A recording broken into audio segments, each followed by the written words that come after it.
want to talk about what we can do as providers, what we can do as dental assistants and dental hygienists, and what we can do in the industry to help people. How can you make it easy for people to say yes to your treatment plans? That's what we're going to talk about today. And I want to start with kind of some history of this. I graduated University of Illinois in 1975, went into the United States Navy. From there, I had just a terrific experience with Dr. Dawson's courses down in St. Petersburg, the Pankey Institute. Carl Misch and I became friends very early in our career. I placed my first dental implant in 1978. I believe it was 1979, it became legal and ethical for professionals to market their practice. Well, back then it was kind of unthinkable to do implants, and it was even more unthinkable to do dental advertising. Remember those days? Well, I hired a PR firm, and we, by 1983, our practice was exclusive to implant and restorative dentistry. I had such a good time in dentistry. By 1984, 1985, I had served at all levels of officership of the Southern Academy of Implant Dentistry. Actually, I placed my first dental implant in a little city just north of here, Port Charlotte, Florida. I'm curious, does anybody in the room know Dr. Harold Robbins? Harold has passed, but does anyone know Harold or his daughter Rosalie? Well, I met Harold up in Boston at one of my first CE courses. And Harold is a terrific guy. He said, come on down to Florida, we'll start doing some implants. Well, I placed my first implant there. We got really involved. We started to market the implant. By 1983, my practice was exclusive to implant and restorative dentistry. And we had a full commercial lab in our office. I had the television cameras in the operatories. We brought students up, showed them how to do the surgeries, got really, really excited. Then in 1993, this is fast forward now, 1993, 18 years into practice, I woke up and my right eye was crossed to the midline. Literally. I was born with crossed eyes. I was very ugly as a baby. I have pictures to prove it, okay? My brother Guy would tie pork chops around my neck so the dog would play with me. It was that bad, okay? I went to the eye surgeon and he said, the convergence from working closely, doing the surgery, has caused this muscle to relapse, and that was the problem, muscular problem. He said, we can fix it. He said, it'll probably relapse it again, but we can't fix it a third time. He said, you need to find another job. Well, right, how would you like to hear that? I mean, I'm 18 years into it. I'm 43 years old. I'm right at the top of my game. And I got some eye surgeon telling me I need plan B. I'm thinking, hey, buddy, take a hike. So I had the surgery and went back to practice a year later. Bang. Crossed again. Well, I went back for surgery a second time, but then instead of going back to practice, I took a for sale sign and I pounded it into the ground in front of my office. Right at the prime, when I was really on the top of my game. Well, I had a lot of friends that said, well, what are you going to do? And they said, well, Hama, you're so full of it. Why don't you become an attorney? And I thought, no, I love dentistry. I'm going to stay in dentistry. So I decided to innovate something in dentistry that I thought really needed some help. You see, what really got me excited about dentistry, particularly dental implants, was the newness of it. It was that innovation. It was that creativity that I really loved. And Bradley is doing the same thing with the internet. It's a new thing, isn't it? And it's exciting. And it provides the juice. And and I love that about dentistry. And I thought, well, what's in dentistry now that needs some juice? I decided to focus on the issue of leadership. Right? Leadership. You may say, well, why leadership? Well, leadership, you see, is the missing link that most of us need to really get to another level. Let me show you what I mean. Typically, dental practices grow pretty quickly. The horizontal axis represents your career. The vertical axis represents your relative level of success. And generally speaking, the first 5 to 8 years, practices grow fairly rapidly, right? But then something happens at about year 8, 10, 12, somewhere in there, that the practice growth levels out. It's not that we're not successful anymore, or we're successful, but the rate of growth has slowed down. And the reason that practices slow down is because as we get more successful, the level of complexity in the practice increases. You see, this is one thing that practice management specialists will never talk about. Everybody wants to grow the practice, right? Right? You go to the meetings, people will say, hey, do this and your practice will grow. Do this and your practice will grow. Hire some more people. Bring in dental implants. Get a CEREC machine. But you know what folks don't tell you is that every time your practice grows, what happens is you add another level of complexity to it. My practice was real simple when I had 3 staff members, right? Very simple. I could see one, she was sitting right next to me. Hygienist was right across the hall, I could hear her, and all I had to do was lean out the doorway and I could see the receptionist. But then you go from 3 to 5 to 7 to 12, right? And all of a sudden, it gets really, really crazy, right? Rita, the hygienist, she's pregnant 1 month, not the next. Suzette, your dental assistant, is chewing gum under her mask. It's just crazy, okay? Just nuts. So the complexity increases. You see, complexity is the silent antagonist. Complexity is that unintended consequence that accompanies growth. And what complexity is, it's a kind of an invisible energy that pushes back on your practice. See, each of you has an energy of growth. That is your energy to want to strive and be successful. You have that energy in you. Otherwise, you wouldn't be in this room right now, would you? Well, that energy is antagonized by that energy of complexity, right? And so what happens, your practice will grow to a point to where the complexity equals the amount of growth. And then when you're at this point of equilibrium, no matter how hard you push on your practice will push back. Who knows what I'm talking about, right? We all experience that. This is a very typical business phenomena. I'm experiencing it in my business right now. My single greatest issue of complexity in my business right now is travel. For every hour I teach in front of the room, I'll spend 3 to 4 hours in travel. So I have about a 3-to-1 or 4-to-1 ratio in teaching to travel. That's an enormous amount of complexity. And all you got to do is the mathematics on this and discover that I have a plateau, that I have a limit to how many places I can go and speak, okay? Well, you have an issue of complexity too, don't you? And today I want to talk about the single most prevalent issue of complexity that holds us back in our practice. Before I get to that though, I want to complete this. What most practitioners will do, whoops, we got an issue here. There we go. What most practitioners will do, and I did the same thing. Remember, I practiced for 20 years. My first 10 years were much different than my second 10 years. The first 10 years I spent making all the mistakes. The second 10 years, I think I figured something out. And what's been interesting is I've been out of dentistry. I've been out of active clinical practice for 16 years. And I know now more about the practice of dentistry. I'm talking about the management and the leadership aspects. I know more now than I ever did when I was in practice. Why? Because I've got time to think now, okay? I got time to think. You see, when you're in practice, you don't have time to think. I didn't. I'd walk into my door and have 11 staff members like piranhas on me.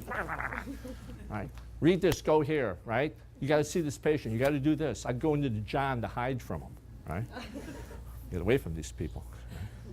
Last 16 years, I've been able to go all over the country and see the best and kind of think it through. And what today is about is what I see that works really well and what I see that's not working. Here's what's not working for most dentists, is that as you get to that plateau and you begin to feel it, the instinct is to take more clinical continuing education. Because remember, that's how you got to be successful in the first place. You took a course in implants, you took a course in bonding, you took a course on occlusion, right? That made you a little bit more successful. But you reach a point to where you know enough. Now, I'm not saying that you should stop studying. I'm not saying that. But what I'm saying is that when you're on the plateau, for most of us, who've been in practice 10, 15 years, come on, you got it, you know it. Any incremental gain in clinical continuing education certainly will be helpful, but it isn't going to be the long lever arm in your career like it used to be. And what many general practitioners will do is they'll go back into the clinical arena, bring more stuff into their practice. For example, let's say you're a general practitioner, and let's say you have collections of $800,000 a year. Let's just say that, okay? And you wake up one day and you go, you know what, I got to get to the next level here.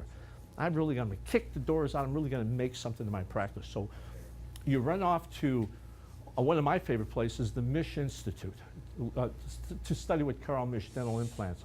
You go to the Misch Institute and you come back and you're just filled with the Holy Spirit on this thing. I mean, you're really psyched, right? And you got new hand pieces and you got implant body parts and you got this and you got that and you're really excited, right? And you bring all this stuff home and you give it to your dental assistant, bang, right there. Here, figure this stuff out. Right. Now let me ask you something. Does bringing dental implants into a general practice add to or reduce the level of complexity in that practice? It adds to it. How much? A lot. Now, am I saying not to do dental implants? Absolutely not. I'm not saying that. What I'm saying that is that every time you make a clinical decision, every time you go to a clinical course, you are adding complexity to a practice that's already stalled. That will create stress, okay? And the reason I want to emphasize stress right now, because see, stress is the killer. Stress is what stops us. Stress is when you as a person, and I'm talking to everybody in the room right now, stress is when you as a person are your least authentic self. People can sense it when you're stressed. So, what we want to do is eliminate complexity, okay? And there's a word for that. The word is called leadership. Remember 5 minutes ago I said when I left the clinical practice I decided to focus on one thing, and that one thing would be leadership?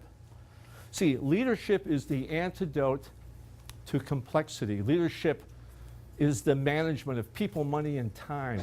Leadership is the way that you can make it easy for people around you to succeed and feel better about themselves in the process. Leadership is going to be the way that we're going to combat stress. Now, what I want to do is take leadership, which is a very broad topic, and what I want to do is I want to narrow it down to one specific thing that you're doing in your practice that is responsible for more complexity than any other process you have, and that is the case acceptance process. The case acceptance process is responsible for more complexity than anything else in your office. Let me show you some things. We'll back up to this. Last slide on this. Oops, does this back up? There are generally two growth curves in dentistry that we experience. The first growth curve, as I've described earlier, is the clinical phase. Our practice grows based on our ability to manifest our clinical skills, our hand-eye coordination, our speed, our ability to get around in the mouth, our ability to deal with patients. That's that first growth curve. That first growth curve will lead you to that plateau, okay? Now, the second growth curve is all about reduction of complexity. Once you understand the mouth, once you understand how to deal with the dental materials, the patients, the devices, and the technology, that second growth curve I label the leadership curve. The leadership curve is where you understand how to fix the teeth. The leadership curve is all about making your practice profitable, less stress, and able to grow again. That's the second growth curve. And when I look around the room, I see some more seasoned practitioners in the room. And I think that a lot of you can kind of feel what I'm saying right now, is that the way up is not by taking another course in cosmetics or implants or occlusion. The way up, the lever, is going to be through your ability to communicate better, listen better, lead people, manage money and time better. That's where the lever arm is. And again, I'm not saying stop taking clinical continuing education. I didn't say that. What I said is that if you're going to take clinical continuing education, think about taking some companion work relative to leadership. And that's why I'm here today. That's why Bradley asked me to be the first speaker in this series, is that everyone who comes after me in this series, who's a clinical speaker, speakers who are going to bring to you a plethora of knowledge and information, if that information is not accompanied with a strong dose of leadership, what ultimately can happen is that you can get overwhelmed with technology and your practice not budge a bit. Okay? So, let's look at case acceptance. Now, I don't know if this is in your handout or not. I don't think it is. Occasionally, I'll have these visions when I'm in an airplane, you know, at 35,000 feet, right? Airplane is shaking, I get these visions all of a sudden. A little Jack Daniels will help. And occasionally, I'll actually develop some work while I'm in the airplanes, and this is one of them right here. It's a simple graph, and what it shows is that the percentage of case acceptance has, the percentage of case acceptance dramatically goes down as the level of the fee goes up, okay? You see on the graph here that between 1,000 and about 4,000, case acceptance is relatively high, but once that fee goes over $4,000, $5,000, $6,000, it dramatically takes a turn down, and at the $10,000 level, case acceptance approaches zero. Now, when I say case acceptance, what I'm talking about is the patient's willingness to go ahead with treatment within 1 month. That is, the patient hears the treatment plan, understands the financial concerns behind it, and then within 1 month begins treatment. This is what I'm saying with case acceptance. And at the $10,000 level, for most general practices, case acceptance approaches zero, okay? Most practitioners tell me that the $10,000 plus case acceptance for that case is about less than 5% of the time, okay? So, I don't think anyone would argue with this. Raise your hand if this is your experience in your practice. Well, every hand in the room should go up because that's what the truth is. Now, do you know what the word culture means? Culture is when a community of people have shared beliefs and they have a shared language. And those beliefs and those languages basically lead to a common behavior among a population. For example, if you went to Italy, they've got a different language, they've got a different belief system. They behave differently. It's called culture. That's what that word means. Dentistry has a culture. That is, we have a core central belief that drives our behavior. It drives our language, right? And that core belief is that our role is to develop clinical quality. See, clinical quality is at the center of the culture of dentistry. That's what we're about. We hold in very high esteem outstanding clinical results. Also at the center of our culture is the fact that in order for patients to experience that quality, they need to be educated about it.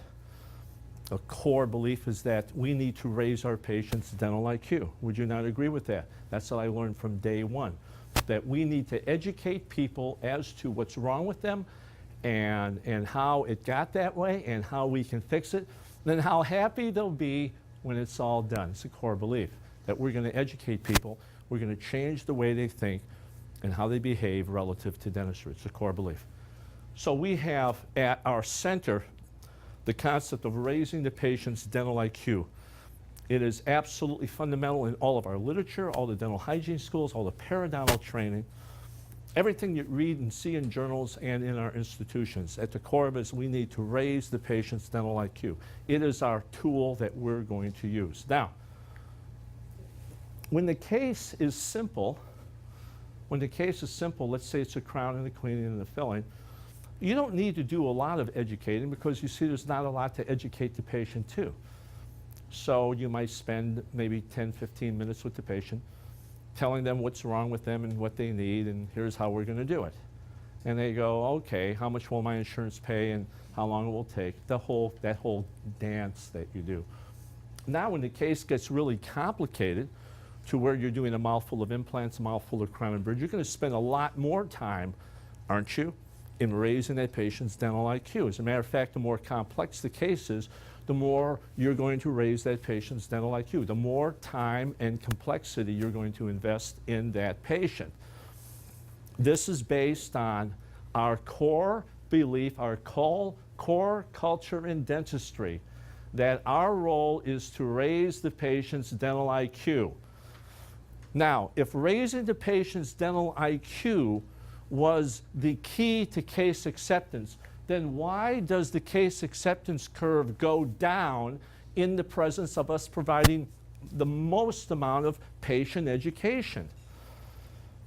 If patient education was the key to case acceptance, then the case acceptance curve should go up, but it doesn't. That leads me to believe that maybe raising the patient's dental IQ is not the tool of choice relative to case acceptance for complex care dentistry. Now, what I just did is kind of broke one of the core values, didn't I? I kind of said to you, well, what you've been doing probably isn't right. Well, I don't mean to come in here and make you wrong about what you're doing. But I can tell you that the case acceptance process, especially for the patient whose case fee is greater than $10,000, is a much different type of conversation than the case where the case fee is less than $1,000. And that we have two separate, completely different conversations relative to the case acceptance process. What today is about is how do we now talk to patients who have got extraordinary dental needs? How do we talk to them in such a way that they'll get it? Secondly, I want to teach you some things to where the case acceptance process has less complexity attached to it. The less complexity that's attached to it, the more energy that you'll have for other activities in your life, for other patients. So, here's what I'd like for you to do right now. I'd like for you to look at this slide. I don't think I have it in here, do I? No. That's another one of those airplane phenomena, okay? Why don't you draw it right now? Take a second to draw it. And I want you to take a minute or so, and I want you to talk to the people who are at your table about this slide, where it shows that you're spending more time educating people, but you're experiencing a lower level of case acceptance. I want you to talk about that. Is this true for you? How does this make you feel when you see it?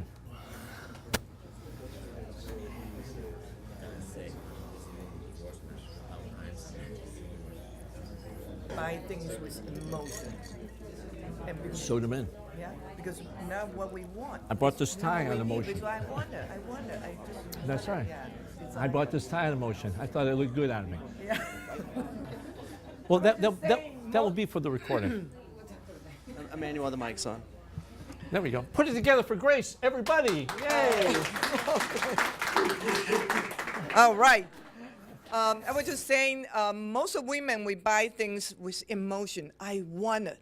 It's not what I need. It's what I want. And in dentistry, I just think the motivation and concern is so important to find out what our patient's motivation, what is their concern. And so that brings us the value, you know. So that's my comment. And he says the men buy things with emotion too. There's a lot involved with case acceptance up here that's much more than just what's right here. You see, raising the IQ works well here. I want you to think about that. Raising the dental IQ with cases that are more modest in the $1,000 to $2,000 range, that works. Here's why. Because oftentimes these patients have no awareness of their conditions, right? They come in and they say, I just want a cleaning. You look in their mouth, you take a few x-rays, they got interproximal tooth decay, right? They've got periodontal disease, missing teeth. So we spend some time telling them and educating them, there's the word, and showing them what the problems are. They didn't know they had it. They go, oh, I didn't know I had this. So education at the more modest fee level works because oftentimes the patient is not aware of their condition. Now, however, what if this patient comes in, and I'm talking about the patient now who walks into you and says, I hate this. I hate all these teeth. You know, I own a kaleidoscope art gallery right here on the main highway. And this guy comes in, he's a cute guy too, and instead of looking at my artwork, he's staring at my teeth. And I was so embarrassed, and I hate these. Now, how much education does this patient need to the fact that she's got problems with her front teeth? She doesn't need any. You see? And so the consideration or the decision-making process at this level is much more about money, right? Much more about the time involved in their care, much more about the inconvenience. It's much more about what is going on in the patient's life, and it's less about what's going on in the patient's mouth. Here, it's all about what's going on in the patient's mouth. Does that make sense? We had a question right here, and we need the mic. Here we go. This is just for the recording. There you go. No, I was just going to comment with regard to that curve and what we were talking about is the Yes. first part of that curve is exactly what my experience has been. Patients know what they want, the first part. That's why it's high case acceptance. Sure. The farther out you go, the more optional it becomes and the more emotion takes part in that. So Sure. I think that's why it falls off. They know what they want in the first part. The farther out it goes, the more optional it becomes and the more emotion driven it becomes. I really like what he said right there, that farther out, let me make sure I got what you said correct. The more you go this way, that is, the more complex the case gets, the more of an emotional decision it becomes. Is that what you're saying? Right, because it usually is optional. Right. And the emotion resides around, can I afford it? Should I do this instead of going to Tahiti? Do I do this instead of getting the widescreen TV? I'm thinking about getting the divorce, or I'm thinking about getting married, or I'm thinking about adopting a baby girl. There's a lot of emotional decisions in there, isn't there? Okay? And yet, in this room, we can come to complete agreement on this in a matter of just minutes. But the profession still very much has a stranglehold on the idea that we've got to change the way people think about dentistry, that we need to increase the value of the dentistry in the patient's mind, then they'll want it. And I'm saying that doesn't make any sense at all. If you know anything about adult learning or instructional design, that is how to put together talks, how to teach adults, that education is educating a person to do a task has a very low correlation of them actually doing the task. And there's all sorts of literature in the general business industry about how much training actually gets transferred back to the workplace. Fewer than 10%, less than 10% of what goes on in classrooms actually makes it back to the workplace. Why is that? We educated the people to it. Why don't they do it? Well, the reason they don't do it is because education is not the strongest motivator for people to change. I mean, if education was the reason that people changed, then gosh, we'd all have ideal weight, perfect blood chemistry, and fully funded retirement plans, right? If education was the key to getting people to teeth fixed, well then, I am sure that I could take an Explorer and a Perioprobe and I wouldn't make it past this first row before I found some significant dental disease. You see, you can't change people very easily. That's where our cultural belief gets in our way. We believe that we can change people. That's false. And that is right at the heart of why we have so much complexity in our practice. You think it's easy to change somebody? Marry them.